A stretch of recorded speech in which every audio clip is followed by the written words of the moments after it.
একজন বিখ্যাত শেফ একদিন হঠাৎ করে এক ছোট ছেলের দোকানের বান খেয়ে দেখলেন। খেয়েই বুঝে গেলেন এই ছেলেটা একদিন খাবারের দুনিয়ায় বড় কিংবদন্তি হবে। কিন্তু ছেলেটার ব্যবসা শুরু করার জন্য এখনো $50 কম ছিল। তাই শেফ দয়াপরবশ হয়ে তাকে সেই টাকা দিয়ে দিলেন। তবে ছেলেটি খুব আত্মসম্মানী ছিল। সে জোর করে একটি চুক্তিপত্রে সই করতে চাইল এবং বলল ভবিষ্যতে সফল হলে সে শেফকে ব্যবসার অংশ দেবে। কিন্তু তার কাছে কলম ছিল না। তখন শেফ নিজের ফাউন্টেন পেনটি দিলেন এবং বললেন পরের দিন এসে তিনি কলম আর চুক্তিপত্র নিয়ে যাবেন। পরের দিন ছেলেটি অনেকক্ষণ অপেক্ষা করল, কিন্তু শেফ আর এলেন না। তবুও সে মনে মনে প্রতিজ্ঞা করল একদিন সে অবশ্যই এই ঋণ শোধ করবে। 18 বছর পর শেফ তার রেস্টুরেন্টে কাজ করছিলেন। এমন সময় কিছু কাস্টমার অভিযোগ করতে শুরু করল যে খাবার অস্বাস্থ্যকর এবং তাদের পরিবারের লোকজন গুরুতর অসুস্থ হয়ে পড়েছে। ঠিক তখনই তার 3 জন শিক্ষানবিশ বা অ্যাপ্রেন্টিস এসে হাজির হল। তারা শেফকে বলল সব টাকা আর রেস্টুরেন্টের শেয়ার তাদের হাতে তুলে দিতে হবে, না হলে তারা রেস্টুরেন্ট বন্ধ করে দেবে। তখন শেফ বুঝতে পারলেন এটা তার নিজের শিক্ষানবিশদের করা একটি ষড়যন্ত্র।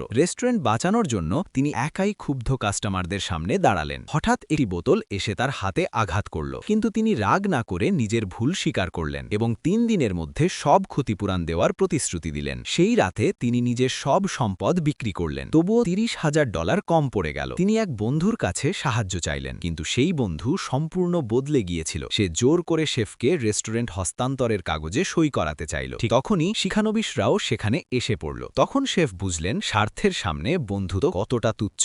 অন্যদিকে সেই ছোট ছেলেটি এত বছর ধরে শেফকে খুঁজে বেড়াচ্ছিল।